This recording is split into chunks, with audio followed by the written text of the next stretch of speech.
Ini adalah cerita tentang viral. Pemuda ini tak sengaja bertemu monyet putih ini di tengah hutan hingga keajaiban ini terjadi. Langit pagi itu kelabu. Kabut tebal menggantung di atas perbukitan, menyelimuti pepohonan seperti kain putih yang jatuh dari langit. Dari kejauhan, suara ayam jantan terdengar sayup-sayup, bercampur dengan gemericik air sungai yang mengalir di bawah jembatan bambu. Di sebuah gubuk reot di pinggir hutan, seorang pemuda bernama Raka bangun lebih pagi dari biasanya. Ia menatap wajah ibunya yang sedang tidur di tikar usang. Nafasnya berat, tubuhnya kurus, dan di pelipisnya tampak guratan kelelahan yang dalam. Raka berjongkok di samping ibunya, mengusap keningnya pelan. "Ibu, aku pergi dulu ya. Aku mau cari kayu dan tanaman obat di hutan. Siapa tahu ada yang bisa dijual," katanya dengan suara pelan, takut membangunkan ibunya sepenuhnya. Ibunya hanya mengangguk lemah, bibirnya bergerak pelan. "Hati-hati, nak, jangan terlalu jauh masuk hutan. Di sana banyak hal yang tak bisa dijelaskan." Raka tersenyum. Ia sudah sering mendengar peringatan itu sejak kecil. Tapi kali ini, ia benar-benar tidak punya pilihan. Sejak ayahnya meninggal karena sakit keras, kehidupan mereka semakin sulit. Sawah keluarga dijual untuk biaya berobat, dan sekarang satu-satunya cara bertahan adalah menjual hasil hutan. Ia mengambil parang, tas goni, dan bekal nasi bungkus yang sederhana. Angin pagi terasa menusuk kulit. Kabut makin tebal, namun Raka tetap melangkah mantap menuju hutan. Jalan tanah yang ia lalui basah karena hujan semalam. Setiap langkah meninggalkan jejak kaki yang cepat menghilang di telan kabut. Saat ia memasuki hutan, suara jangkrik dan burung hilang perlahan, digantikan keheningan yang aneh. Pepohonan tinggi menjulang seperti tiang-tiang tua yang memagari dunia lain. Raka berhenti sejenak, menarik napas panjang, lalu melanjutkan langkah. Cuma ambil tanaman akar hitam. Setelah itu pulang, gumamnya mencoba menenangkan diri. Setelah berjalan hampir 1 jam, ia menemukan area hutan yang belum pernah ia jamahi sebelumnya. Daun-daunnya lebih lebat, udara terasa lebih dingin, dan ada aroma tanah lembab yang menusuk hidung. Ia mendengar suara air menetes dari atas, lalu tetesan itu jatuh ke bahunya. Raka menatap ke atas, dari celah dedaunan, sinar matahari menembus kabut seperti garis cahaya surga. Di antara kabut tipis itu, sesuatu bergerak cepat. Raka refleks menoleh ke kanan, tapi hanya bayangan putih sekilas yang ia lihat. "Burung," pikirnya. Tapi suara langkah kecil di belakangnya membuatnya menoleh lagi. Tak ada apa-apa. Hanya ranting patah dan daun kering. Perasaan aneh mulai merayapi dadanya. Ia mencoba mengabaikannya dan mulai memotong ranting kecil untuk kayu bakar. Namun dari balik semak, terdengar suara lirih, seperti rintihan pelan. Raka membeku. Ia menunduk, menatap semak yang bergoyang pelan. Dengan hati-hati, ia mendekat dan menyingkapnya. Matanya terbelalak. Di sana, seekor monyet kecil berwarna putih bersih meringkuk ketakutan. Bulunya seputih kapas, matanya biru bening seperti kaca air laut. Hewan itu gemetar, salah satu kakinya tampak terluka. "Ya Tuhan," bisik Raka. "Kau, monyet apa ini?" Ia merogoh tasnya, mengambil sepotong pisang yang ia bawa untuk bekal, lalu menyodorkannya perlahan. Monyet itu menatapnya lama, lalu dengan gemetar mengambil pisang itu dari tangannya. Saat jari mereka bersentuhan, Raka merasakan sesuatu yang aneh, hangat, tapi sekaligus membuat bulu kuduknya berdiri. Tiba-tiba, hembusan angin dingin menerpa dari arah timur. daun-daun berguguran tanpa sebab, dan kabut semakin tebal. Monyet putih itu mengeluarkan suara lembut, seperti menangis. Tanpa berpikir panjang, Raka membungkus monyet itu dengan jaketnya. "Sudah, jangan takut. Aku nggak akan menyakitimu," katanya lembut. Monyet itu menatap matanya seolah mengerti, lalu memeluk dada Raka dengan erat. Ia berjalan kembali, berusaha keluar dari hutan sebelum sore. Namun, jalan yang tadi ia lalui kini terasa berbeda. Arah yang ia yakin menuju keluar justru berujung ke tebing curam. Raka mulai panik. "Aneh, tadi nggak ada tebing di sini," gumamnya. Ia berputar arah, berjalan cepat, tapi menemukan sungai yang tidak ia kenal. Airnya jernih, tapi berputar seperti pusaran kecil. Ia berlutut, mencelupkan tangan, dan lagi-lagi merasakan kehangatan aneh merambat di kulitnya. Ketika ia menatap pantulan air, ia melihat bayangan dirinya dan monyet di pelukannya. Tapi anehnya, bayangan monyet itu lebih besar, seolah seekor monyet dewasa dengan mata bercahaya. Raka mengedipkan mata, dan bayangan itu menghilang. Setelah berjuang selama hampir 2 jam, akhirnya ia menemukan jalan keluar. Saat ia menoleh ke belakang, hutan itu tampak jauh lebih gelap dari sebelumnya. Ia merasa seperti baru keluar dari dunia lain. Monyet di pelukannya kini tertidur, napasnya tenang. Raka menatap hewan itu dengan rasa campur aduk antara kagum dan takut. "Kau bukan monyet biasa, kan?" gumamnya. Sesampainya di rumah, ibunya terkejut melihat anaknya membawa hewan putih itu. "Raka, dari mana kau dapat itu?" "Dari hutan, Bu." "Dia terluka, kasihan." Ibunya menatapnya lama, lalu menunduk sambil berucap pelan, "Monyet putih, jarang sekali. Orang tua dulu bilang, itu penjelmaan penjaga hutan. Hati-hati, Nak." Namun Raka tak terlalu mempercayainya. Ia hanya berpikir hewan itu butuh pertolongan. Ia membersihkan luka di kakinya dengan air hangat, membalutnya dengan kain. Monyet itu menatapnya diam, lalu mengeluarkan suara lembut seperti bisikan kecil. Malam itu, udara terasa lebih tenang dari biasanya. Angin berhenti berhembus, dan langit tampak cerah dengan bulan purnama menggantung besar di atas bukit. Raka menatap keluar jendela, monyet putih itu duduk di samping ibunya yang tertidur, mengelus tangan ibunya perlahan. Cahaya bulan menyorot tubuh mungilnya, membuat bulunya berkilau seperti kristal. Raka menatap lama, matanya mulai berat. Tepat sebelum tertidur, ia mendengar suara lirih seperti bisikan lembut di telinganya. "Terima kasih telah menolongku."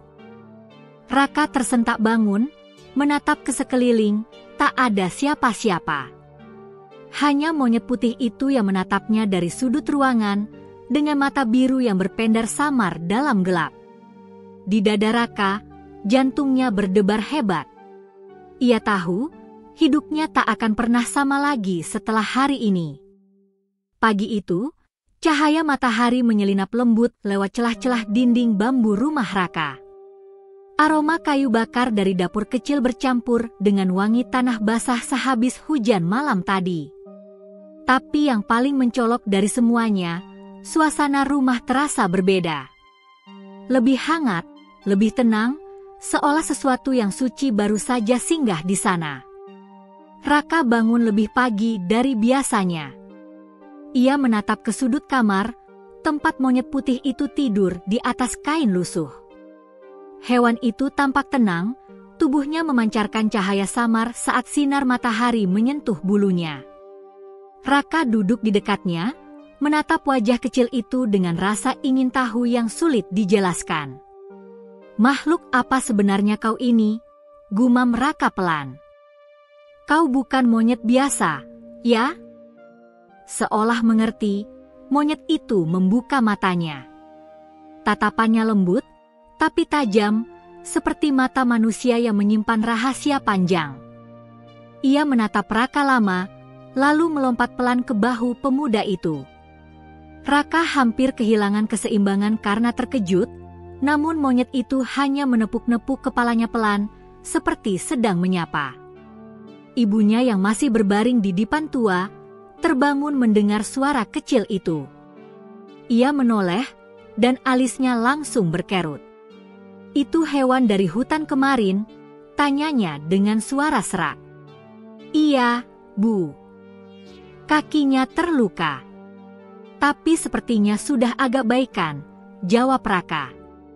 Ibunya mencoba duduk, meski tubuhnya masih lemah. Raka membantu menopangnya. Saat itu, monyet putih melompat ke pangkuan sang ibu dan menatap wajah tuanya dengan mata biru jernih. Lalu, dengan lembut, monyet itu mengelus tangan wanita itu. Seketika, sesuatu yang luar biasa terjadi. Tubuh ibunya yang semula lemah, seakan mendapat tenaga baru. Nafasnya jadi lebih teratur, dan wajahnya tak lagi sepucat semalam. Raka menatap terpaku. "Bu, ibu nggak apa-apa?" tanyanya. Ibunya menatap tangan yang disentuh monyet itu, lalu menatap Raka dengan mata berkaca-kaca. "Entahlah, Nak, tapi rasanya hangat sekali," bisiknya. Raka tidak tahu harus berkata apa. Ia hanya bisa menatap hewan kecil itu yang kini duduk di pangkuan ibunya, memandang keluar jendela, seolah tidak terjadi apa-apa. Hari-hari berikutnya, kehidupan mereka berubah pelan-pelan. Air sumur di belakang rumah yang biasanya keruh, mendadak jernih. Sayur di kebun kecil tumbuh lebih subur. Bahkan ayam-ayam yang sempat mati mendadak beberapa hari lalu, kini mulai bertelur lagi. Orang-orang kampung mulai memperhatikan keanehan ini. Mereka datang ke rumah Raka dengan berbagai alasan. Ada yang pura-pura mampir, ada yang terang-terangan ingin melihat monyet putih yang katanya membawa berkah.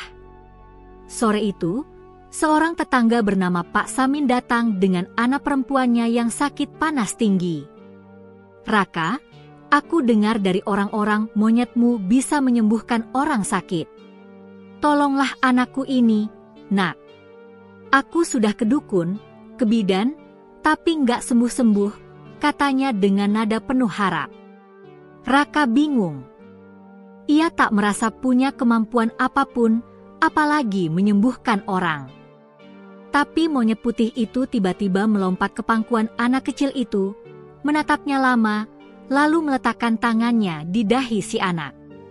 Dalam hitungan detik, wajah anak kecil itu mulai tenang dan demamnya turun. Pak Samin menatap tak percaya. "Ya Allah, panasnya hilang," serunya sambil menangis. Berita itu menyebar cepat. Dalam semalam, rumah Raka berubah jadi tempat ramai. Orang-orang datang membawa makanan, uang, dan hadiah kecil, semua berharap bisa melihat monyet putih ajaib itu. Sebagian mencium tangan Raka, menganggapnya orang pilihan. Tapi Raka menolak semua itu. Ia hanya berkata, "Aku nggak tahu apa-apa. Aku cuma menolong hewan ini. Semua yang terjadi bukan karena aku." Namun diam-diam, hatinya mulai resah. Setiap malam, ia sulit tidur. Bukan karena keramaian, tapi karena suara lirih yang datang dari arah monyet itu, seperti gumaman halus dalam bahasa yang tak bisa ia pahami. Kadang terdengar seperti doa, kadang seperti tangisan. Suatu malam, saat semua orang sudah tertidur, Raka duduk sendirian di depan tungku api. Ia memperhatikan monyet putih itu yang duduk di ambang jendela menatap bulan. "Kalau kau benar-benar punya kekuatan, kenapa kau memilih tinggal di sini?"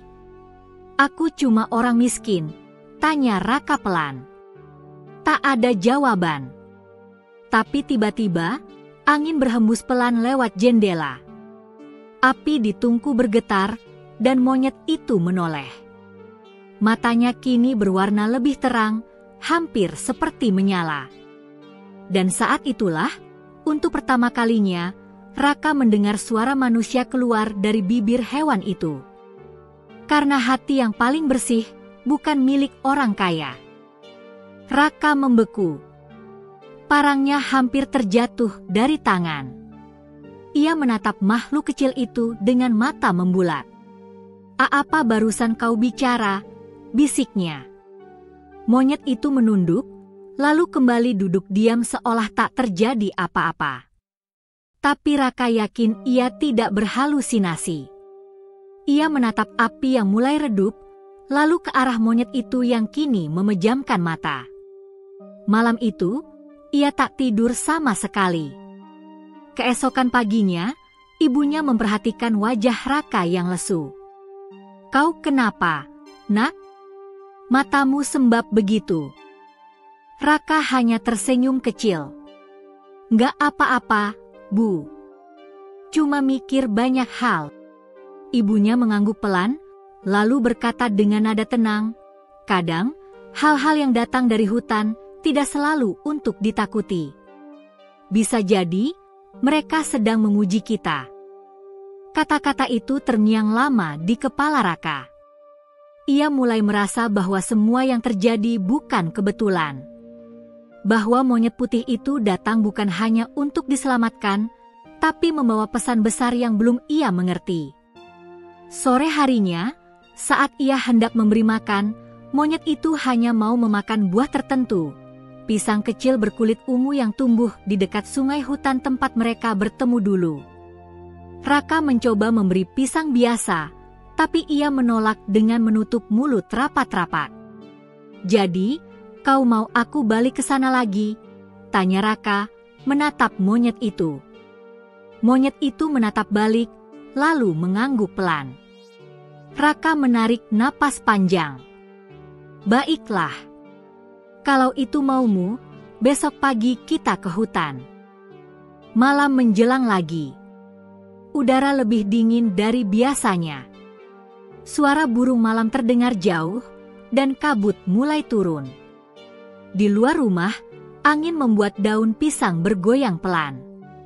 Di dalam kamar, Raka berbaring dengan mata terbuka lebar. Ia mendengar suara langkah kecil di lantai bambu. Monyet putih itu naik ke tempat tidurnya, duduk di dada Raka, dan menatapnya dalam. "Jangan takut, Raka. Semuanya baru saja dimulai." Suara itu bergema lembut di telinganya, seperti berasal dari dalam pikirannya sendiri. Tubuh Raka gemetar, tapi entah mengapa ia merasa damai. Ia memejamkan mata, dan untuk pertama kalinya, ia bermimpi melihat cahaya putih besar turun dari langit menembus hutan. Dan di tengah cahaya itu, ia melihat bayangan seorang tua berjubah abu-abu duduk di bawah pohon besar dengan monyet putih di bahunya. Pagi harinya, Raka terbangun dengan keringat dingin. Tapi hatinya mantap. Ia tahu, hidupnya sudah berubah sejak malam pertama ia menemukan monyet itu. Kini, ia harus mencari tahu siapa makhluk ini sebenarnya dan apa maksud semua keajaiban yang mengelilinginya. Sejak pagi hari itu, suasana desa kecil di kaki bukit berubah. Angin terasa lebih segar, udara lebih jernih, dan langit biru tanpa kabut. Burung-burung yang jarang muncul kini beterbangan di atas sawah, seolah membawa kabar bahagia. Namun di tengah semua keindahan itu, satu rumah menjadi pusat perhatian, rumah reot milik Raka dan ibunya. Dalam beberapa hari saja, kabar tentang monyet putih ajaib milik Raka menyebar ke seluruh penjuru desa. Orang-orang mulai berdatangan dari kampung sebelah, bahkan dari kota kecil di ujung kabupaten. Mereka datang membawa harapan, keyakinan, dan rasa penasaran. Ada yang datang karena ingin sembuh dari penyakit. Ada yang datang karena ingin anaknya mendapat berkah. Ada pula yang hanya ingin melihat langsung hewan putih pembawa keberuntungan. Setiap hari rumah Raka tidak pernah sepi. Orang-orang berdesakan di halaman, menunggu giliran agar bisa melihat monyet itu dari dekat. Ibunya yang dulu hidup kesepian kini kewalahan melayani tamu. Mereka membawa beras, telur, buah, bahkan amplop berisi uang, sesuatu yang belum pernah mereka miliki sebelumnya. Namun Raka masih belum bisa tenang. Ia tahu sesuatu yang besar sedang terjadi. Ia sering memandangi monyet putih itu dari jauh. Hewan itu selalu duduk tenang di sudut rumah, matanya menatap kosong ke arah pepohonan, seolah sedang mengawasi sesuatu yang tak terlihat manusia. Suatu sore, datanglah seorang ibu tua yang berjalan terpincang-pincang. Di tangannya ia menggandeng cucunya yang buta sejak lahir. "Nak Raka, tolong cucuku ini," katanya sambil menunduk. Kata orang, monyetmu bisa menyembuhkan. Raka tidak tahu harus menjawab apa. Ia tidak pernah mengaku punya kekuatan apapun. Tapi monyet putih itu seolah tahu apa yang harus dilakukan. Ia melompat dari kursinya, mendekati bocah kecil itu, lalu mengelus kedua matanya dengan lembut. Beberapa saat berlalu tanpa suara. Semua orang menahan napas. Lalu bocah itu membuka matanya perlahan, dan untuk pertama kalinya, ia menatap cahaya. "Aku bisa lihat," bisiknya lirih, matanya membulat karena takjub. Ibu tua itu langsung menangis, berlutut di depan Raka. "Nak Raka, kau orang suci. Kau utusan Tuhan." Raka gemetar, tidak tahu harus berbuat apa. Ia menatap monyet itu, tapi hewan kecil itu hanya menunduk dan kembali ke tempatnya, seolah semuanya hal biasa. Malamnya, Raka duduk di depan rumah, menatap langit penuh bintang. Ia merasa bahagia sekaligus bingung. Ia ingin percaya bahwa semua ini adalah keajaiban Tuhan, tapi bagian dalam dirinya terus bertanya, kenapa harus lewat seekor monyet? Tiba-tiba, dari balik semak terdengar suara ranting patah. Raka menoleh cepat. Dari kegelapan muncul sosok lelaki tua berpakaian lusuh, membawa tongkat kayu. Wajahnya berkerut, rambutnya putih panjang, tapi matanya tajam seperti elang. "Jadi, kaulah anak yang menemukan monyet putih itu?" Suaranya berat dan bergetar. Raka berdiri. "Iya, Pak. Tapi siapa Anda?" Orang tua itu tersenyum samar. "Aku hanya orang yang pernah hidup di hutan ini lebih lama dari yang kau bayangkan." Ia melangkah perlahan ke depan rumah. "Dengar, Nak. Monyet putih itu bukan hewan biasa. Ia penjaga antara dunia manusia dan dunia alam." Raka terdiam. "Penjaga dunia alam?" "Ya," jawab si tua itu. "Setiap 100 tahun, roh penjaga hutan turun dalam bentuk hewan suci untuk menguji manusia. Kalau manusia rakus dan serakah, hutan akan mati. Tapi kalau manusia mampu menjaga keseimbangan, alam akan memberi berkah. Dan sepertinya, monyet itu memilihmu." Raka menelan ludah. Kata-kata itu mengguncang pikirannya.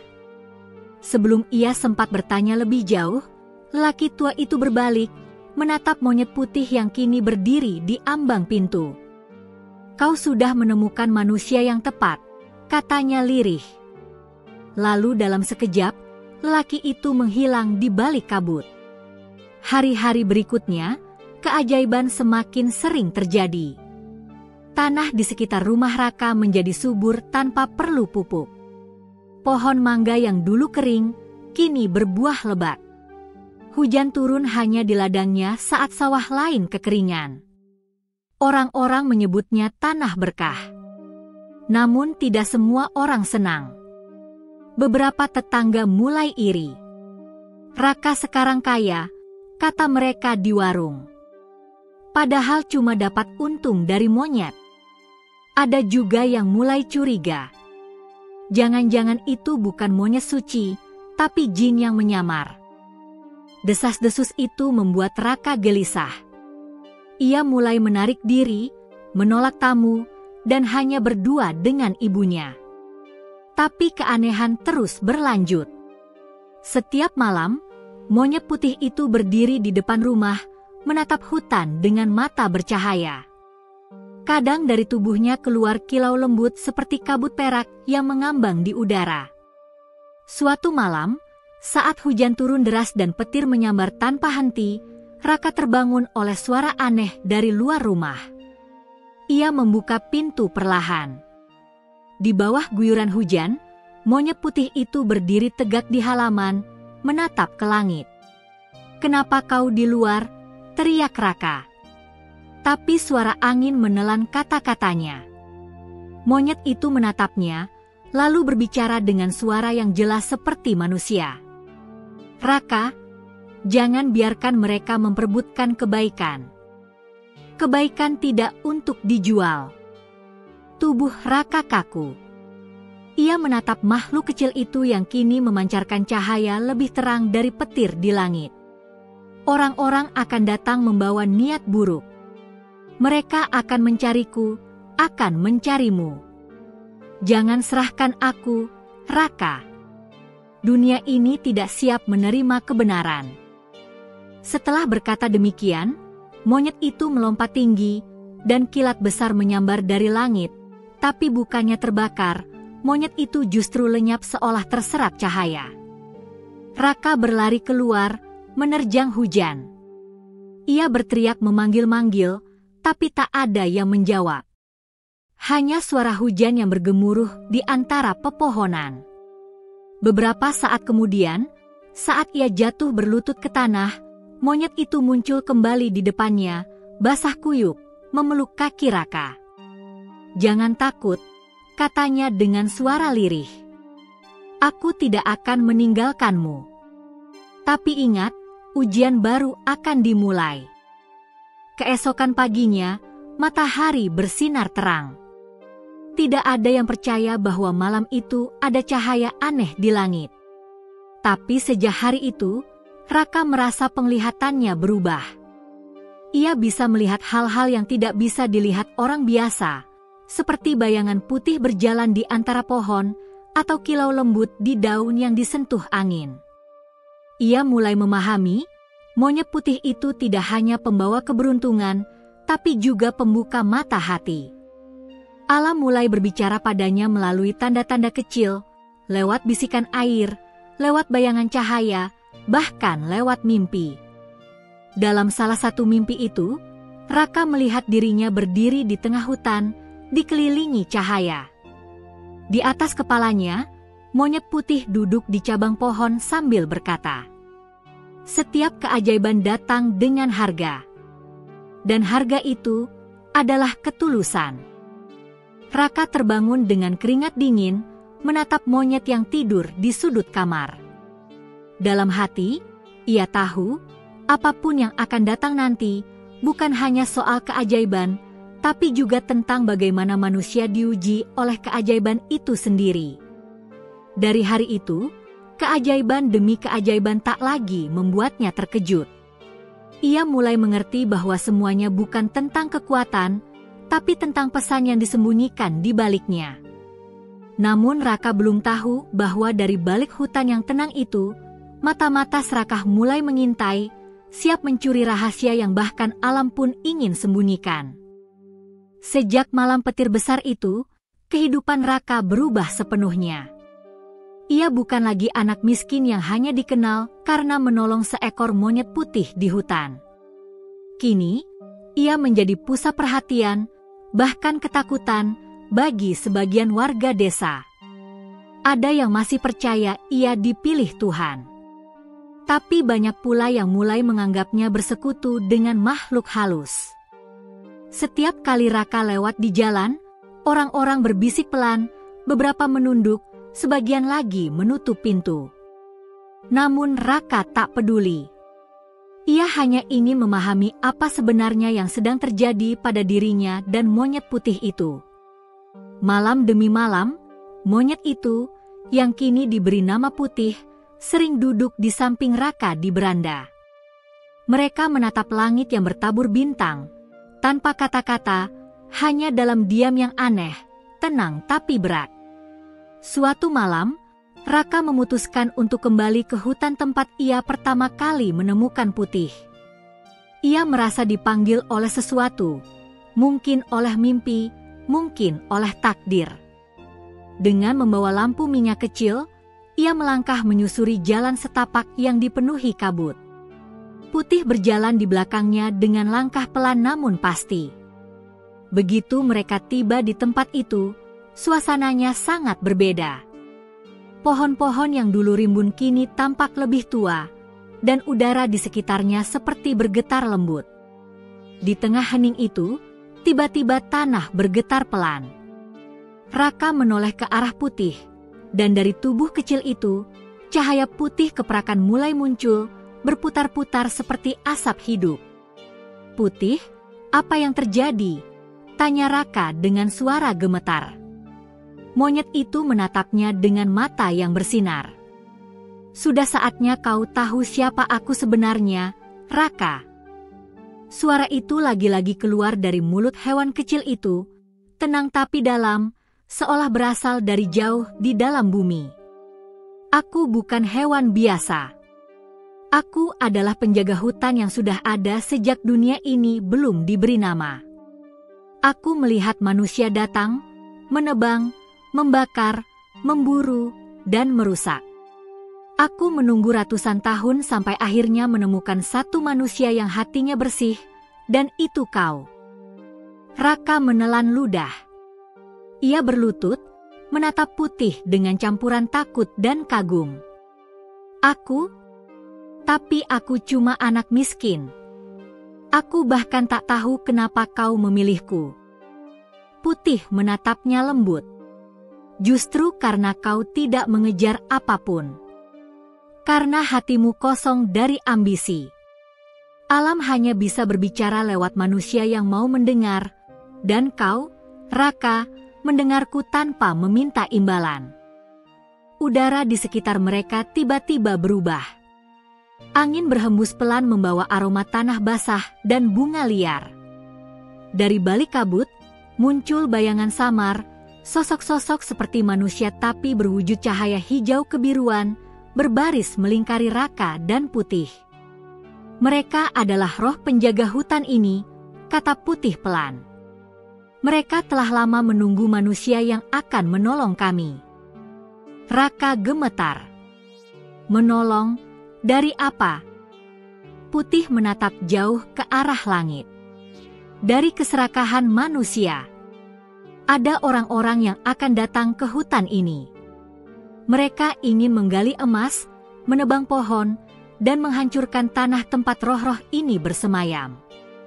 Kalau itu terjadi, hutan ini akan mati, dan dunia akan kehilangan penyeimbangnya." Kata-kata itu membuat Raka terdiam lama. Ia menatap sekeliling, roh-roh itu bergerak pelan, seperti asap lembut yang berputar, lalu lenyap satu persatu ke udara. Beberapa hari kemudian, firasat Putih terbukti. Truk-truk besar mulai masuk ke desa membawa peralatan berat. Para pekerja dengan helm dan seragam datang membawa bendera perusahaan tambang. Mereka bilang pemerintah sudah memberi izin untuk menambang emas di bukit belakang hutan. Warga desa menyambut gembira. Mereka pikir ini kesempatan besar untuk bekerja dan mendapat uang. Tapi Raka tahu, sesuatu yang buruk akan terjadi. Ia berusaha memperingatkan kepala desa. "Pak, hutan itu bukan tempat biasa. Jangan biarkan mereka menggali di sana." Kepala desa menatapnya dengan sinis. "Raka, kau itu anak kecil. Jangan campuri urusan orang dewasa. Lagi pula, apa yang bisa dilakukan seekor monyet dan seorang bocah miskin?" Raka menunduk, Tapi dalam hatinya ia bertekad tidak akan tinggal diam. Malam itu, ia kembali ke hutan bersama Putih. Di bawah cahaya bulan, mereka melihat dari jauh cahaya obor para pekerja yang mulai membuat lubang di tanah. Suara cangkul, suara mesin, dan tawa keras mereka terdengar di antara pepohonan. Raka menatap Putih. "Apa yang harus kita lakukan?" Putih menatap tajam ke arah para penambang. "Kita tidak akan melawan manusia dengan amarah. Alam akan menunjukkan caranya sendiri." Putih mengangkat tangannya kecilnya ke udara, dan tiba-tiba angin kencang berhembus dari segala arah. Daun-daun beterbangan seperti ribuan kupu-kupu hijau. Dari dalam tanah, terdengar suara gemuruh, bukan gempa, tapi seperti napas panjang bumi yang menahan marah. Truk-truk itu bergetar. Mesin-mesin mati satu persatu. Para pekerja berteriak ketakutan dan berlari keluar hutan. Dari langit, hujan turun deras sekali, tapi anehnya hanya mengguyur area tambang. Ketika semua reda, lubang-lubang yang digali itu tertutup lagi, seolah tak pernah disentuh manusia. Keesokan harinya, kabar itu menyebar cepat. "Tambang gagal," kata orang-orang. Setiap alat yang masuk hutan rusak, pekerja pingsan, dan hujan datang tanpa sebab. Mereka takut. Mereka berhenti menggali. Tapi kepala desa justru semakin marah. "Semua ini gara-gara anak itu," katanya sambil menunjuk ke arah rumah Raka. "Dia dan monyetnya membawa sial." Warga mulai berkerumun. Sebagian ingin mengusir Raka dari desa. Ibunya menangis ketakutan. Raka hanya bisa memeluknya. Saat malam tiba, Putih berdiri di depan rumah, tubuhnya bercahaya lagi. "Jangan takut, Raka. Ini memang jalan yang harus kita lewati. Kadang kebenaran membuat orang membencimu." Raka menatapnya, air mata menetes di pipinya. "Aku tidak peduli kalau mereka membenciku. Aku cuma takut kehilanganmu." Putih tersenyum kecil, menatap Raka dengan kasih. "Selama hatimu tetap bersih, aku tidak akan pernah benar-benar pergi." Tiba-tiba, dari luar rumah terdengar suara keras, batu dilempar ke atap, orang-orang berteriak, "Usir mereka! Usir anak dan monyet itu!" Raka memeluk Putih erat-erat, sementara ibunya berdoa di sudut ruangan. Namun dalam sekejap, dari luar rumah muncul cahaya putih besar menyilaukan. Orang-orang yang melempari rumah tiba-tiba mundur ketakutan, karena dari dalam cahaya itu terdengar suara seperti gemuruh, lembut tapi tegas. "Berhentilah menyakiti yang tidak bersalah." Hutan ini melihat, dan langit mencatat. Suara itu membuat semua orang berlutut, menunduk dalam ketakutan. Ketika cahaya itu menghilang, monyet putih sudah tidak ada di tempatnya.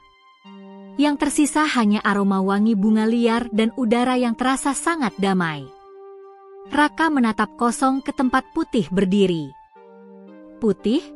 Suaranya lirih, nyaris tak terdengar.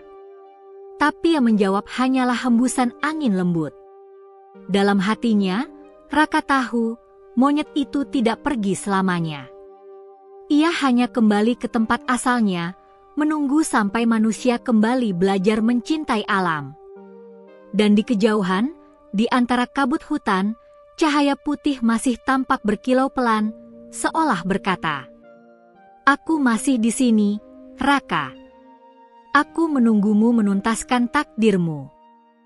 Malam berlalu begitu sunyi setelah kepergian Putih. Raka duduk di depan rumah, menatap bulan yang separuh tenggelam di balik awan. Di hatinya, ada kekosongan besar, seolah sebagian jiwanya ikut menghilang bersama monyet putih itu. Sejak malam cahaya besar itu, warga desa mulai berubah sikap. Mereka tidak lagi berani menyerangnya, tapi juga tidak mendekat.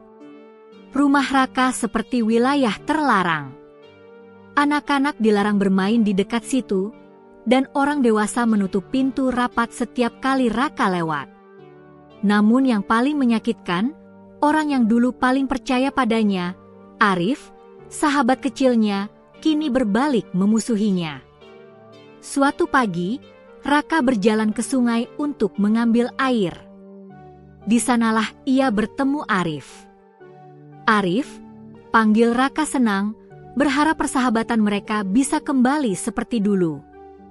Namun Arif hanya menatapnya dingin. Pergi saja dari desa ini, Rak, katanya datar. Kau membawa sial. Sejak kau datang dengan monyet putih itu, ladang kami gagal panen, dan orang-orang kehilangan pekerjaan. Raka terdiam, menatap mata sahabatnya itu. Itu tidak benar. Aku tak bermaksud membawa malapetaka. Aku hanya... Cukup, potong Arif kasar. Kau pikir semua orang bodoh? Semua ini dimulai sejak kau menolong makhluk itu. Kalau kau benar peduli pada desa, tinggalkan tempat ini. Raka tidak membalas. Ia hanya menunduk, menggenggam kendi air yang hampir jatuh dari tangannya. Di dadanya, perih tak tertahankan. Bagaimana mungkin orang yang dulu menolongnya ketika ayahnya meninggal, kini menjadi orang yang paling membencinya? Malam itu, Raka termenung di depan rumah. Ibunya menatapnya dengan wajah cemas. Sudahlah, nak. Jangan terlalu dipikirkan. Orang-orang itu hanya takut pada hal yang tak mereka mengerti. Raka tersenyum lemah. Tapi, Bu, kalau Putih benar-benar pergi, siapa yang akan menjaga hutan itu? Kalau mereka datang lagi dengan alat berat, kita tidak bisa berbuat apa-apa. Ibunya menatap jauh ke arah hutan yang kini gelap tanpa cahaya aneh yang dulu sering terlihat. Mungkin Tuhan punya cara lain, katanya pelan. Namun malam itu, ketika Raka mencoba tidur, suara lembut terdengar di telinganya, seperti bisikan halus dari jauh. Raka, aku tidak pergi. Aku hanya menunggu saatnya. Raka membuka mata lebar-lebar. Putih, serunya pelan. Tapi kamar itu kosong. Hanya bayangan daun yang bergerak tertiup angin. Namun di lantai, Raka melihat sesuatu yang aneh. Seutas rambut putih halus bersinar samar di bawah cahaya lampu minyak. Ia tahu itu milik Putih. Dan ia mengerti, monyet itu ingin memberinya tanda. Keesokan harinya, kabar buruk datang. Kepala desa bersama sekelompok orang kota kembali datang, membawa surat izin tambang baru. Mereka tak peduli pada peristiwa aneh sebelumnya. Mereka datang dengan niat lebih besar, lebih kejam. Arif ikut di antara mereka, kini menjadi asisten kepala lapangan. Kau benar-benar yakin mau bantu mereka? Tanya Raka dari kejauhan, nadanya getir. Arif menatapnya dengan mata tajam. Ini satu-satunya cara agar desa kita maju. Aku tidak mau terus hidup miskin. Dengan menghancurkan hutan, dengan menyelamatkan manusia, balas Arif keras. Perdebatan mereka memancing perhatian orang banyak. Beberapa warga mulai berkumpul. Kepala desa menatap Raka dengan penuh kebencian. Kau bukan siapa-siapa, Raka. Jangan sok jadi pahlawan. Kalau kau melawan, kau akan kami anggap pembangkang. Raka hanya menatap mereka tanpa gentar. Kalau aku harus melawan untuk melindungi hutan, aku akan melakukannya. Suasana menjadi tegang. Arif menatap sahabat lamanya itu dengan marah, lalu pergi bersama rombongan tambang. Beberapa hari kemudian, suara mesin menggema lagi di dalam hutan. Raka tak tahan. Ia berlari ke sana, meski tahu risikonya besar. Begitu sampai, ia melihat tanah terbuka luas, pohon-pohon tumbang, dan burung-burung berterbangan panik. Ia berlutut, menatap luka besar di tubuh hutan itu. Air matanya menetes. "Putih, di mana kau?" Saat itu, angin berhembus kencang. Daun-daun beterbangan, dan dari arah barat muncul cahaya putih lembut, seperti kabut bercahaya yang bergerak menuju Raka. Cahaya itu berubah menjadi sosok monyet putih kecil, sama seperti dulu. "Putih," seru Raka terharu. Ia berlari memeluknya. Putih menatapnya dengan mata bercahaya lembut. "Raka, waktunya telah tiba. Alam tidak bisa diam lebih lama." Raka menatap heran. "Apa maksudmu?" "Mereka sudah melanggar batas. Sekarang roh-roh penjaga akan bangun. Tapi jika manusia melawan, banyak yang akan terluka. Kau harus memilih, menyelamatkan hutan, atau menyelamatkan orang-orang yang membencimu." Dunia di sekitar mereka bergetar. Tanah bergerak, pepohonan berderak seperti bernyawa. Dari balik bukit, suara gemuruh besar terdengar, seperti napas raksasa yang bangkit dari tidur panjang. Para pekerja berteriak ketakutan. Mesin-mesin berhenti. Burung dan binatang liar berlarian keluar dari hutan. Arif terpeleset, hampir jatuh ke jurang yang baru terbentuk akibat retakan tanah. Raka tanpa pikir panjang berlari menolongnya. "Arif, pegang tanganku." Arif memandangnya dengan mata penuh penyesalan. "Raka, aku salah. Aku tidak tahu akan separah ini. Jangan bicara. Pegang." Mereka hampir gagal. Tapi sesaat sebelum Arif jatuh, Putih melompat ke bahunya dan menyalurkan cahaya dari tubuhnya. Dalam sekejap, tanah di bawah mereka menutup, menyelamatkan keduanya. Namun cahaya di tubuh Putih mulai redup. Raka memeluknya panik. "Putih, apa yang terjadi padamu?" Putih tersenyum lemah. "Aku telah memakai sisa kekuatanku untuk menahan murka alam. Sekarang, semuanya kembali seimbang. Tapi aku harus beristirahat, Raka." "Tidak. Jangan pergi lagi," seru Raka sambil menangis. Putih menatapnya dalam-dalam, suaranya lembut. "Kau sudah melakukan yang bahkan orang dewasa pun tak berani lakukan.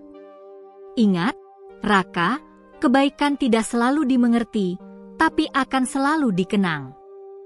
Tubuh Putih perlahan berubah menjadi cahaya, lalu terurai menjadi ribuan partikel kecil yang berterbangan ke udara, menyatu dengan kabut pagi.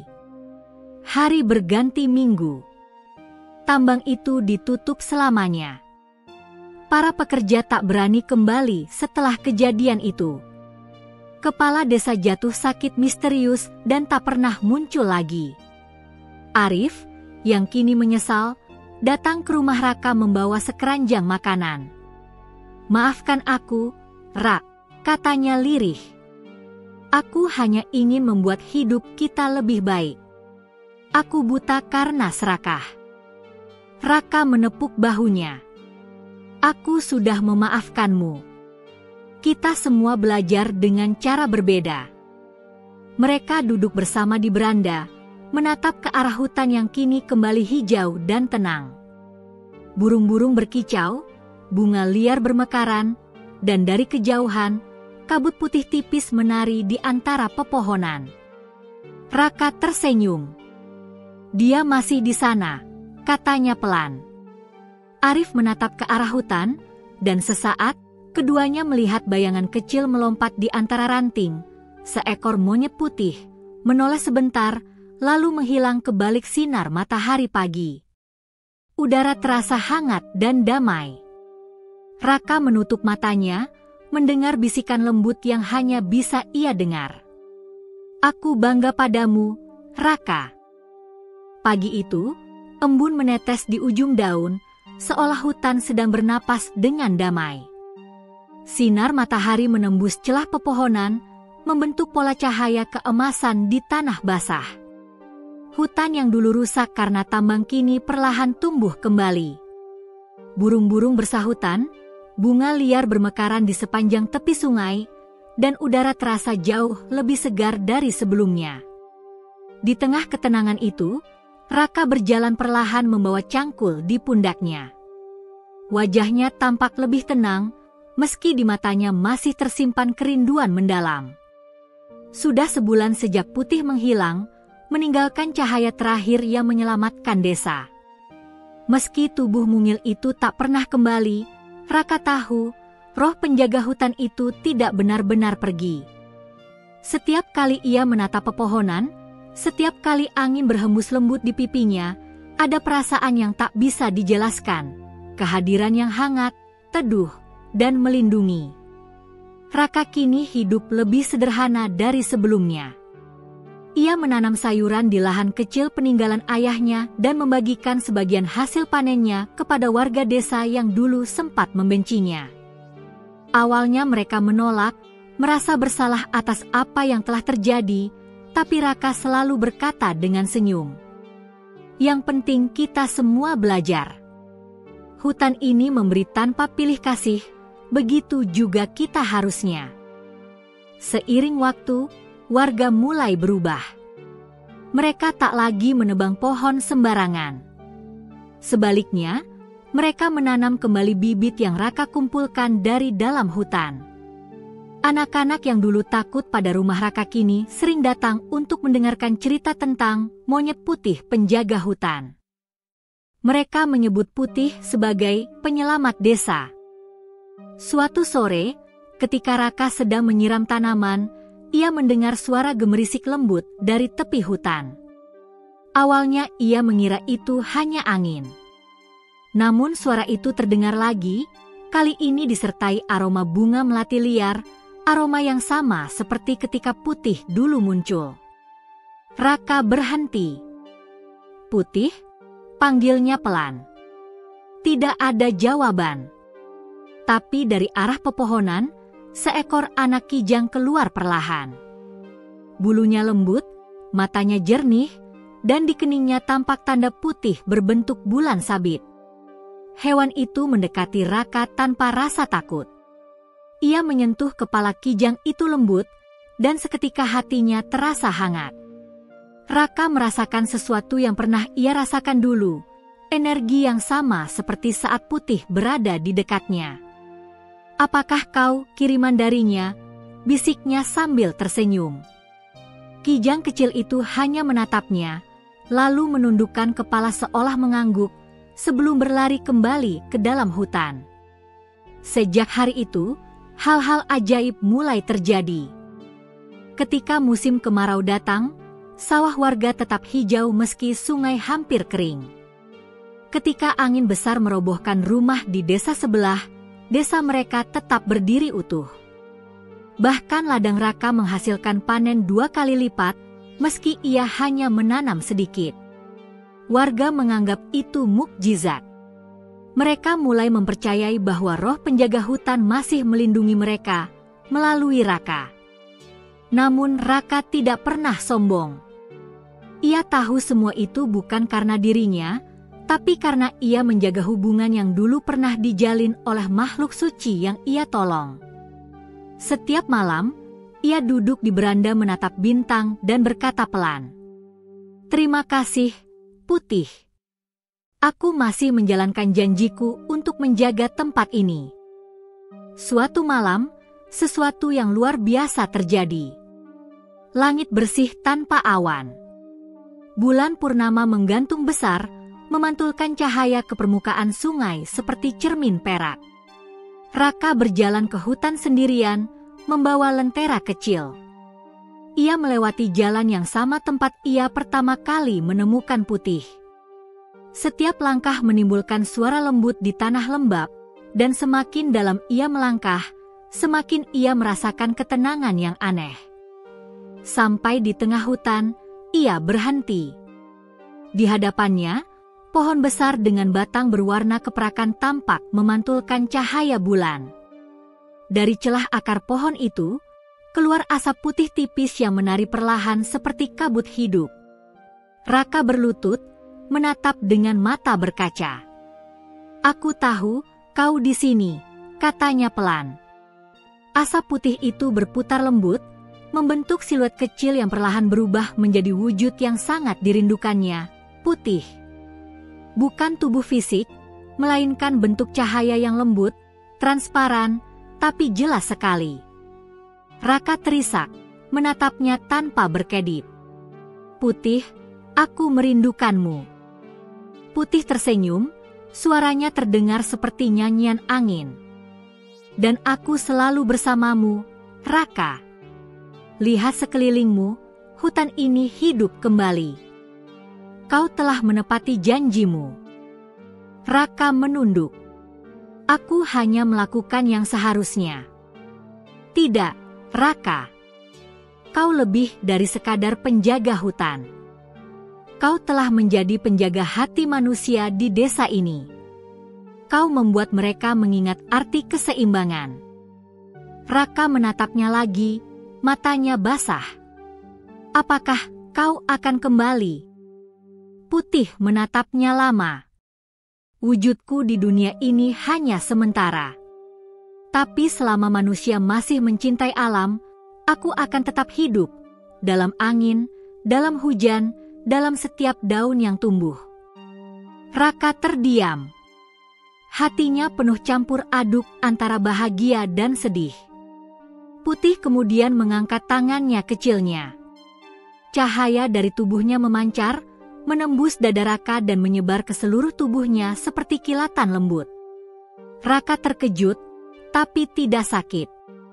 Ia justru merasakan kekuatan yang menenangkan, seperti pelukan alam itu sendiri.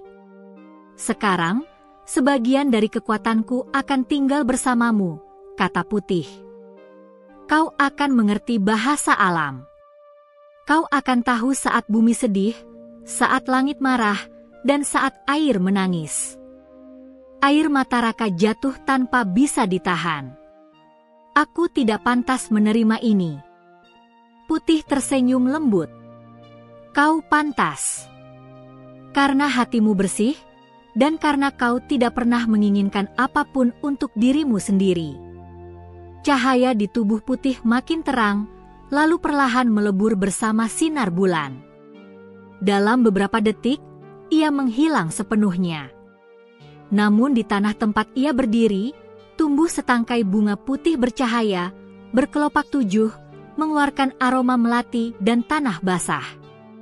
Raka memetik bunga itu, menaruhnya di dada, dan berbisik, "Terima kasih, Putih.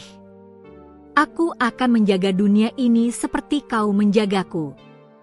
Keesokan harinya, warga desa menemukan hal yang membuat mereka tertegun. Air sungai yang dulu keruh kini jernih hingga dasar terlihat. Burung-burung langka kembali datang, dan di puncak bukit, muncul pohon besar yang batangnya berwarna perak, memantulkan cahaya setiap kali matahari terbit. Orang-orang menyebutnya pohon putih, dan setiap kali mereka lewat, mereka meletakkan tangan di dadanya sambil berdoa dalam diam. Raka hanya tersenyum setiap kali melihat itu. Ia tahu, itu bukan sekadar pohon. Itu tanda bahwa keajaiban tidak pernah benar-benar hilang, hanya berubah bentuk. Dan setiap kali angin berembus melewati desa, terdengar suara kecil yang akrab. "Aku di sini," Raka menjaga, seperti dulu. Raka akan menatap langit, menutup mata, dan membalas dengan senyum hangat. "Aku tahu, Putih. Aku juga menjagamu." Sejak malam itu, hidup Raka tidak lagi sama. Ia bangun setiap pagi dengan perasaan damai, tapi di balik kedamaian itu ada sesuatu yang baru dalam dirinya, kemampuan untuk mendengar suara yang tak didengar manusia lain. Saat angin bertiup melewati dedaunan, ia bisa mendengar bisikan lembut seperti kata-kata yang samar. Ketika air sungai mengalir, ia bisa menangkap nada yang terdengar seperti lagu yang menyampaikan pesan. Bahkan tanah yang ia injak seolah berbicara dalam diam, memberitahu apa yang sedang dirasakannya, haus, lelah, atau bahagia. Awalnya Raka sempat takut. Ia khawatir kekuatan ini akan membuatnya dianggap aneh oleh orang-orang. Tapi kemudian ia teringat pesan terakhir Putih. Kau akan tahu saat bumi sedih, saat langit marah, dan saat air menangis. Sejak itu, ia berjanji akan menggunakan anugerah itu untuk menjaga keseimbangan alam. Suatu pagi, Raka berjalan ke tepi sungai untuk mengambil air. Ia mendengar suara gemuruh yang tidak biasa. Ketika ia menunduk, air sungai yang biasanya jernih tampak bergolak pelan seperti sedang gelisah. Suara lirih terdengar di telinganya, entah dari mana asalnya. Ada luka di utara, luka yang mengalir ke hilir. Raka menatap arah utara dengan dahi berkerut. Tanpa menunggu lama, ia segera mengambil tongkatnya dan berjalan menelusuri tepi sungai, menembus semak-semak dan tanah licin. Langit mendung, suara burung-burung mendadak lenyap. Alam terasa tegang. Setelah 1 jam berjalan, ia menemukan sumber kegelisahan itu. Beberapa orang luar desa sedang menggali tanah dengan sekop dan alat berat kecil, membuat saluran baru menuju sungai. Air keruh mengalir deras dari lubang itu, membawa lumpur dan minyak hitam. Raka tertegun. Ia menghampiri mereka dengan tenang. Kalian dari mana? Kenapa merusak aliran sungai? Seorang pria berkemeja lusuh menjawab dengan ketus, kami sedang mencari bahan tambang, ini lahan kosong. Tidak ada yang punya. Raka menggenggam tongkatnya kuat-kuat. Lahan ini milik hutan. Dan hutan ini hidup. Pria itu tertawa. Kau ini siapa? Tukang kebun hutan. Raka menatap mereka tajam, tapi tidak dengan amarah, melainkan dengan sorot mata dalam yang tenang dan tegas. Aku penjaganya. Saat itu juga, angin tiba-tiba berhembus kencang. Pohon-pohon bergoyang liar, daun-daun beterbangan, dan suara bergemuruh terdengar dari dalam tanah. Alat berat mereka berhenti sendiri, seperti ada tangan tak terlihat yang menahannya. Para pekerja panik, berlari ketakutan meninggalkan lokasi. Raka berdiri diam di tengah pusaran angin itu. Ia menunduk, lalu berbisik lembut. Tenanglah, aku sudah melihatnya. Luka ini akan kuobati. Angin berhenti. Suara burung kembali. Hutan hening, seolah bersyukur. Berita tentang kejadian itu cepat menyebar ke desa. Warga datang ke rumah Raka, menanyakan apa yang sebenarnya terjadi. Raka hanya menjawab dengan sederhana. Hutan tidak ingin disakiti lagi.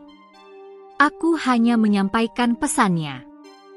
Mulai hari itu, masyarakat desa menganggap Raka sebagai penjaga sejati. Mereka datang kepadanya untuk meminta nasihat sebelum membuka lahan, menebang pohon, atau membangun sesuatu. Namun Raka selalu mengingatkan mereka, aku bukan pemilik hutan. Aku hanya pendengar. Kalianlah yang menentukan apakah bumi tersenyum atau menangis. Hubungan antara manusia dan alam pun semakin harmonis. Desa menjadi sejuk, sawah subur, hasil panen melimpah, dan sungai tak pernah kering meski musim kemarau panjang. Bahkan hewan-hewan liar seperti kijang dan burung hutan sering terlihat mendekati rumah warga, seolah merasa aman.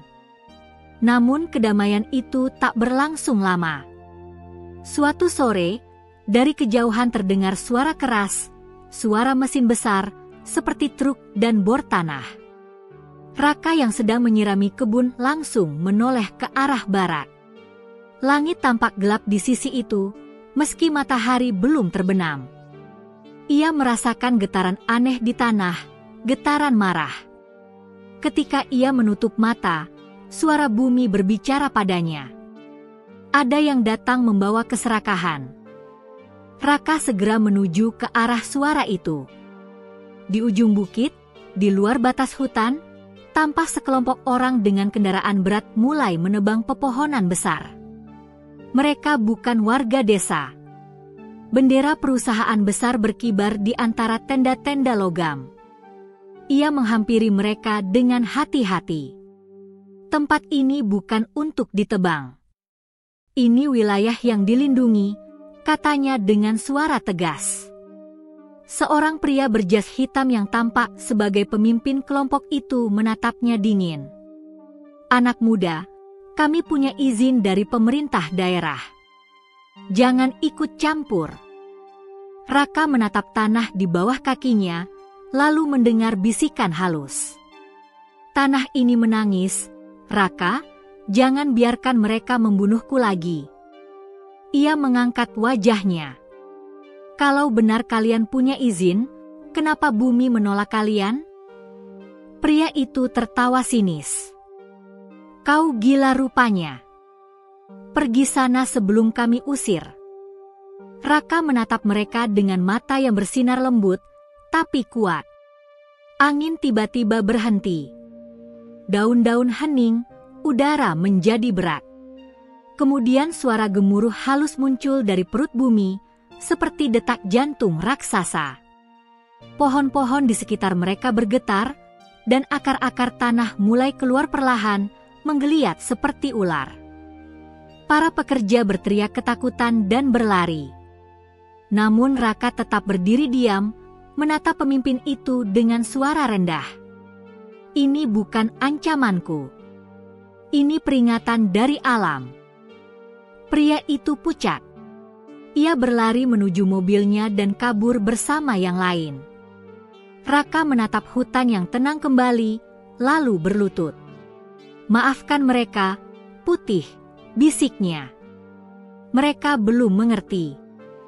Dari atas pepohonan, seekor burung elang putih terbang melingkar di atas kepalanya, lalu mengeluarkan suara panjang dan indah sebelum menghilang di langit sore. Raka tahu, itu tanda bahwa roh putih masih mengawasinya. Malam itu, ketika Raka duduk di beranda, ia merasa dada kirinya berdenyut hangat. Ia memegang bunga bercahaya yang dulu tumbuh di tempat putih menghilang, kini bunga itu mekar sempurna, memancarkan cahaya lembut. Dari dalam cahaya itu terdengar bisikan halus. Raka, waktu ujianmu akan datang. Akan ada manusia yang menguji keyakinanmu. Jangan lawan dengan amarah, tapi dengan kasih. Raka menatap langit malam. Bintang bertabur, tapi di kejauhan awan hitam mulai berkumpul. Ia tahu, badai sedang mendekat. Namun ia juga tahu, ia tidak sendirian.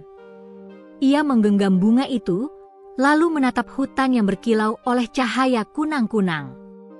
Aku akan menjaga seperti yang kau ajarkan, Putih. Dengan hati, bukan kekuatan. Dan di tengah malam yang sunyi, angin membawa suara samar dari kejauhan. Penjaga baru telah lahir. Langit sore itu tampak aneh. Awan hitam bergulung dari arah barat, menyelimuti matahari yang baru setengah tenggelam. Angin berembus kuat, membuat pohon-pohon di tepi desa bergetar seperti berbisik dalam bahasa yang tak dimengerti manusia. Raka berdiri di depan rumahnya, memandangi langit yang berubah warna, bukan abu-abu, melainkan hitam kebiruan seperti tinta. Dari dalam dadanya, ia merasakan getaran yang sama seperti dulu ketika Putih pertama kali menunjukkan keajaibannya. Tapi kali ini, getarannya jauh lebih kuat, jauh lebih marah. Ia menatap hutan di kejauhan. Daun-daun berputar di udara, dan suara petir menggelegar begitu keras hingga membuat tanah bergetar. Putih, apakah ini tandanya? Bisiknya pelan. Dari dalam rumah, ibunya keluar dengan langkah tertatih. Nak, kenapa anginnya seperti ini? Semua ayam berlarian, burung-burung pun tak mau diam. Raka menatap ibunya dan mencoba tersenyum. Tidak apa-apa, Bu. Ini hanya peringatan. Tapi jauh di dalam hati, ia tahu ini bukan sekadar hujan. Ini adalah murka langit. Malam tiba, dan hujan mulai turun, deras, menusuk, tanpa henti.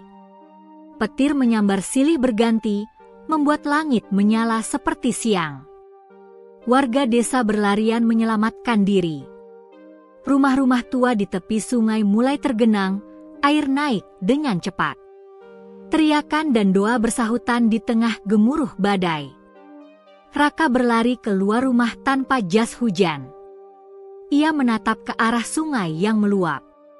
Airnya hitam pekat, bukan karena lumpur, tapi seperti bercampur arus gelap dari dalam tanah. Ia tahu, ini bukan air biasa.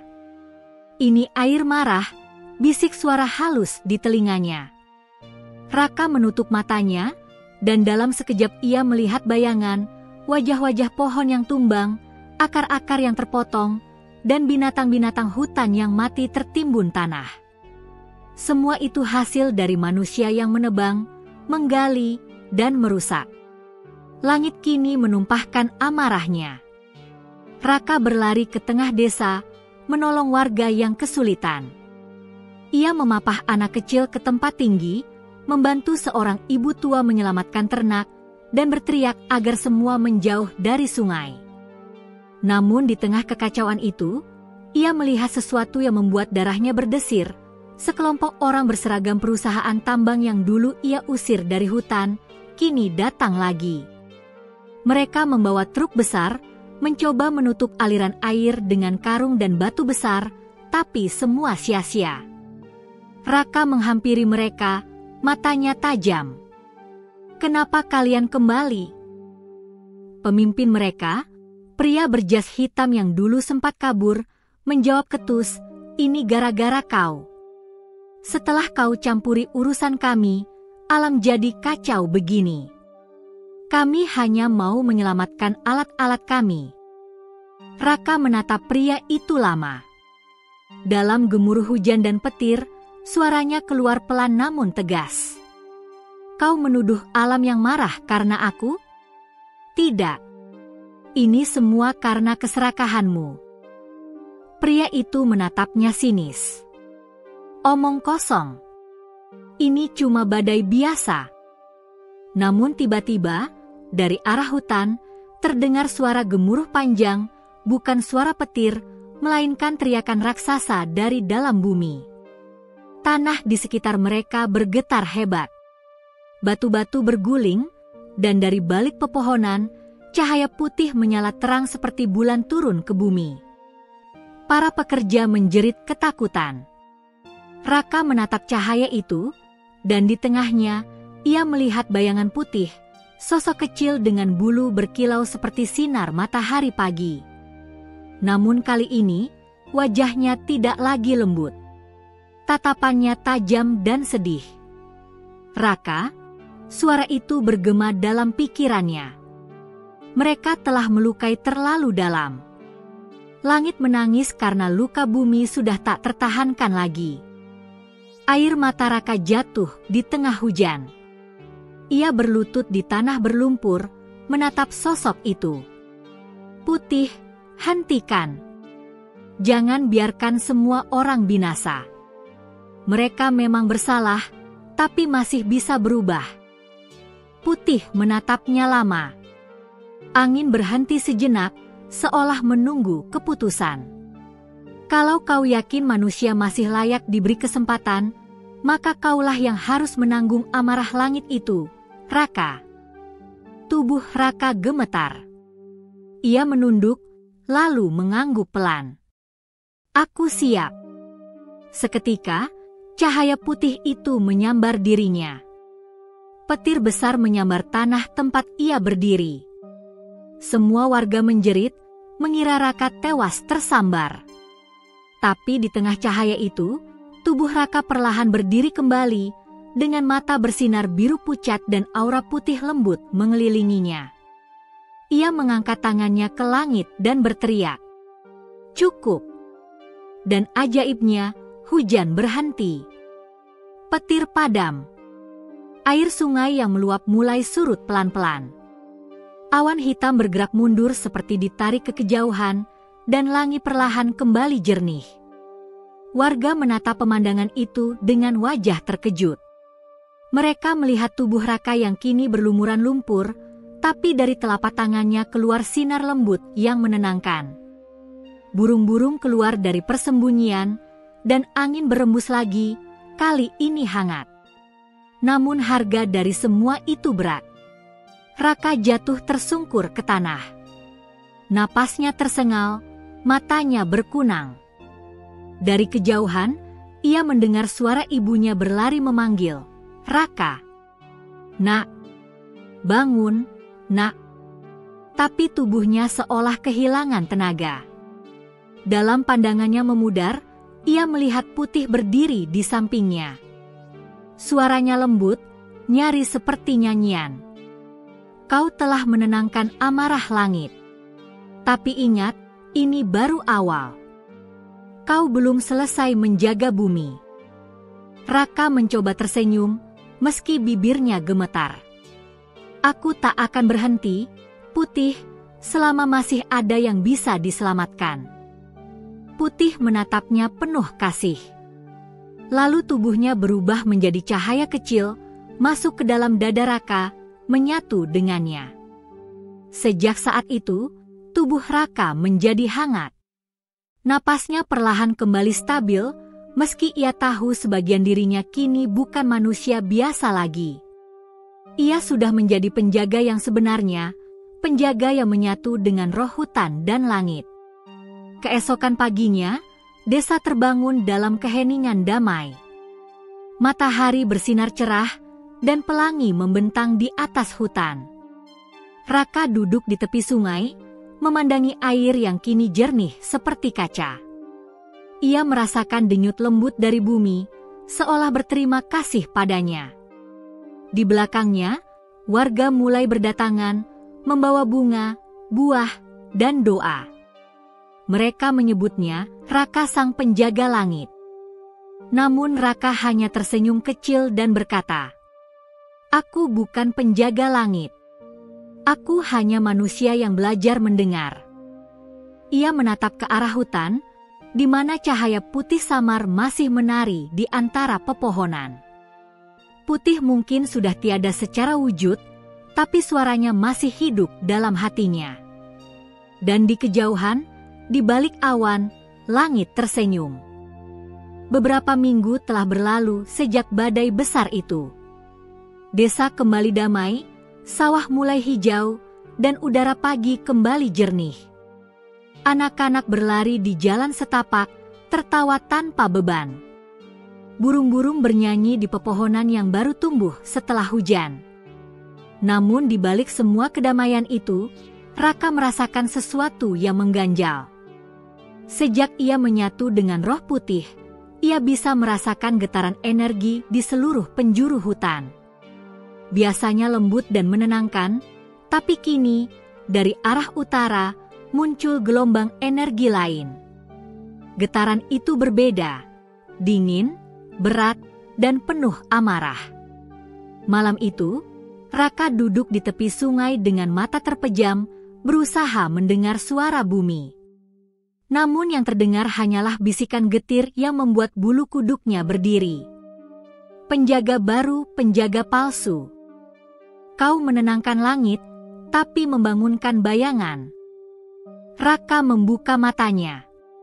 Sungai di depannya memantulkan cahaya bulan, tapi permukaannya bergolak pelan, seperti sedang resah. Ia tahu, sesuatu yang lama terkubur kini mulai bangkit. Keesokan paginya, Raka pergi ke hutan utara, wilayah yang jarang ia datangi karena penuh pepohonan tua dan kabut tebal. Burung-burung tidak bersuara di sana. Tidak ada serangga, tidak ada hembusan angin. Heningnya terasa menekan dada. Ia berjalan menembus kabut hingga sampai di sebuah dataran yang dipenuhi batu hitam berlumut. Di tengah-tengahnya berdiri sebatang pohon mati, besar, tinggi, dan retak di seluruh batangnya. Tanah di sekitarnya kering, meski baru saja turun hujan kemarin. Raka menyentuh batang pohon itu, dan seketika matanya memutih. Dalam sekejap, ia melihat penglihatan dari masa lalu, hutan yang terbakar, makhluk hitam bersayap kabut menjerit, dan putih yang berdiri di depan mereka dengan tangan terangkat. Suara gaib bergema di pikirannya. Kau menenangkan langit, tapi dengan itu, kau membuka segel lama. Segel yang dulu dikunci oleh roh putih. Raka terengah, menarik tangannya. Putih, apa yang dulu kau segel? Suara itu menjawab samar. Bayangan, roh yang lahir dari keserakahan manusia. Langit tiba-tiba menggelap meski masih pagi. Kabut berubah menjadi asap pekat. Dari balik pohon mati itu, muncul sosok tinggi berwarna hitam legam dengan mata merah menyala. Bentuknya menyerupai manusia, tapi tubuhnya seperti asap hidup yang terus berputar. Udara menjadi dingin dan berat. Sosok itu berbicara dengan suara dalam, seperti dua suara yang tumpang tindih. Kau manusia yang menyatu dengan roh putih. Kau pikir bisa menggantikan dia? Kau pikir bisa menjaga bumi? Raka mundur setapak, lalu berdiri tegap. Siapa kau? Makhluk itu tersenyum lebar, menampakkan gigi hitam berasap. Aku yang dulu dibuang dari tubuh manusia.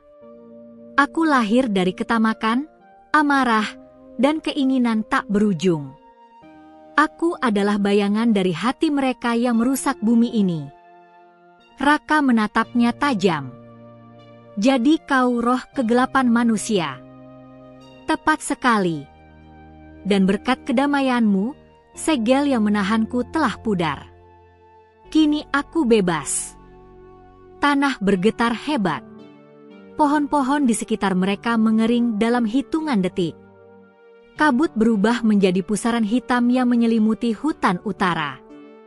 Raka mengangkat tangannya, memanggil kekuatan dari dalam dadanya. Cahaya putih menyala dari tubuhnya, membentuk pelindung yang berdenyut lembut.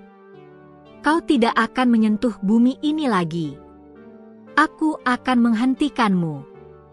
Bayangan itu tertawa keras. Kau tidak bisa menghentikan hal yang berasal dari hati manusia. Selama ada ketamakan, aku akan selalu hidup.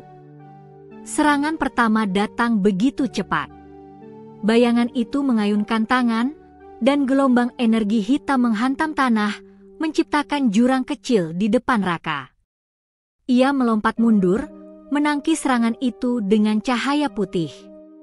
Kedua kekuatan bertabrakan, menciptakan kilatan seperti petir di tengah hutan. Pertempuran berlangsung sengit. Setiap kali Raka memancarkan cahaya putih, bayangan itu membalas dengan kabut gelap yang memakan cahaya. Hutan seakan ikut menjerit, daun berguguran, akar terangkat, udara menjadi sesak. Raka mencoba mengingat ajaran putih. Kekuatan sejati bukan untuk menyerang, tapi untuk menenangkan. Ia menutup matanya sejenak di tengah pertarungan. Bayangan itu tertawa. Menyerah begitu cepat. Namun tiba-tiba, Raka membuka matanya. Cahaya di tubuhnya berubah, bukan lagi terang menyilaukan, tapi lembut, hangat, seperti sinar matahari pagi. Ia tidak lagi menyerang. Ia berdoa dalam diam. Tiba-tiba, dari dalam tanah, muncul akar-akar besar yang membelit bayangan itu. Udara hangat mengalir dari segala arah. Suara hutan bergema. Kami bersamamu, penjaga. Bayangan itu menjerit. Tidak mungkin manusia dan alam bersatu. Itu mustahil. Raka membuka tangan dan berkata dengan lembut. Yang membuatmu kuat bukan kegelapanmu, tapi ketidaktahuan kami. Sekarang, kami sadar. Cahaya putih memancar kuat dari dadanya, menembus tubuh kabut hitam itu. Bayangan itu menjerit sekali lagi sebelum pecah menjadi ribuan kepingan asap yang menghilang tertiup angin. Hening. Hutan utara kembali sunyi, tapi kini terasa lebih hidup. Daun-daun yang mati tumbuh kembali, dan pohon mati di tengah lapangan retak lalu memunculkan tunas kecil di puncaknya. Raka berlutut, napasnya tersengal.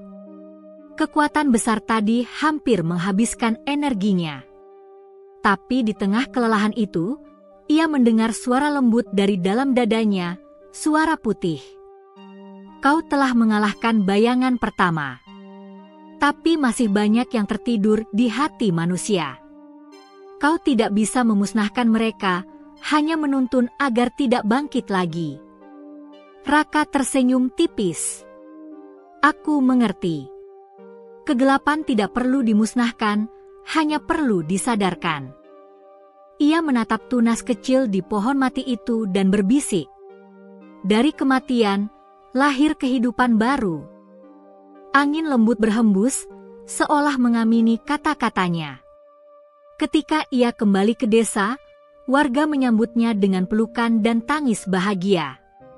Mereka tahu Raka baru saja melewati ujian besar. Namun di balik senyum mereka, Raka sadar ancaman belum benar-benar berakhir. Karena kegelapan bukan hanya dari roh, tapi juga dari hati manusia sendiri. Malam itu, sebelum tidur, ia menatap bulan penuh di langit dan berbisik pelan. Jika bayangan dari utara telah bangkit, dari mana datangnya bayangan berikutnya? Dan seolah menjawab, dari kejauhan terdengar suara guntur halus, bukan dari langit, tapi dari dalam bumi. Malam itu hutan terasa lebih tenang dari biasanya. Bulan purnama menggantung di langit, menyinari pepohonan raksasa yang menjulang dengan cahaya perak yang lembut. Arga berdiri di tepi sungai tempat pertama kali ia menemukan monyet putih itu. Di sampingnya, monyet putih, yang kini diberi nama Laka, duduk dengan tatapan damai, menatap pantulan cahaya bulan di air yang jernih. Sudah berminggu-minggu berlalu sejak kejadian besar di hutan itu. Desa Karangsari kini hidup dalam kedamaian baru. Tanah yang dulu tandus mulai menghijau, sungai yang kering kembali mengalir deras, dan udara desa terasa sejuk seperti hutan menyatu dengan kehidupan manusia. Warga desa percaya semua itu karena keberkahan yang dibawa oleh monyet putih yang misterius itu. Namun di balik semua keajaiban itu, Arga mulai merasa ada sesuatu yang aneh. Setiap malam, Laka duduk diam menatap bulan dengan wajah sedih, seolah menunggu sesuatu. Arga mencoba berbicara padanya, "Laka, kau terlihat sedih. Apa ada sesuatu yang ingin kau tunjukkan padaku?" Monyet putih itu hanya menatapnya lama, lalu memegang dada Arga dengan tangan mungilnya. Dalam sekejap, kilasan gambar melintas di kepala Arga. Seekor monyet putih berdiri di puncak pohon besar, dikelilingi sinar terang, lalu menghilang di antara kabut. Arga tersentak. Ia mengerti, Laka akan pergi. Keesokan harinya, Laka berjalan menuju hutan tanpa menoleh ke belakang. Arga yang melihat dari kejauhan langsung mengejar. Nafasnya tersengal, tapi hatinya tak sanggup membiarkan sahabat aneh itu pergi begitu saja. "Laka, jangan tinggalkan aku," teriak Arga dengan suara bergetar. Monyet putih itu berhenti di tepi jurang yang memandang ke lembah hijau luas. Angin bertiup kencang, membawa suara hutan yang bergema seperti nyanyian. Tiba-tiba, langit yang tadi cerah berubah menjadi mendung, tapi bukan mendung biasa. Awan putih berputar pelan membentuk pusaran di atas kepala Laka. Cahaya lembut turun dari langit, menyelimuti tubuh kecilnya yang kini tampak bercahaya. Arga menatap dengan mata berkaca-kaca. Kau bukan monyet biasa, ya? Laka menatap Arga, lalu berbicara. Kali ini benar-benar berbicara dengan suara lembut yang bergema di udara, seperti datang dari hati. Arga, tugasmu sudah selesai. Aku hanyalah utusan alam, dikirim untuk menguji hatimu. Kau telah membuktikan bahwa manusia masih punya kasih, masih punya kepedulian pada makhluk lain. Karena itu, hutan ini kini selamat dan desa kalian diberkahi. Arga terdiam, suaranya tercekat. Jadi, kau akan pergi. Laka tersenyum tipis. Setiap pertemuan pasti berakhir. Tapi jangan sedih, Arga. Aku tidak benar-benar pergi. Selama kau menjaga alam dan kasihmu tetap hidup, aku akan selalu ada. Cahaya semakin terang, membuat dedaunan bergetar seperti diterpa badai lembut. Tubuh Laka perlahan memudar menjadi butiran cahaya yang berterbangan ke langit, meninggalkan kilauan putih yang melingkari Arga. Dalam sekejap, semua menjadi hening. Hanya angin malam yang menyapu rambut Arga, membawa aroma bunga liar yang tumbuh entah dari mana. Arga berlutut, menatap ke arah cahaya yang kini lenyap. Air matanya mengalir tanpa suara.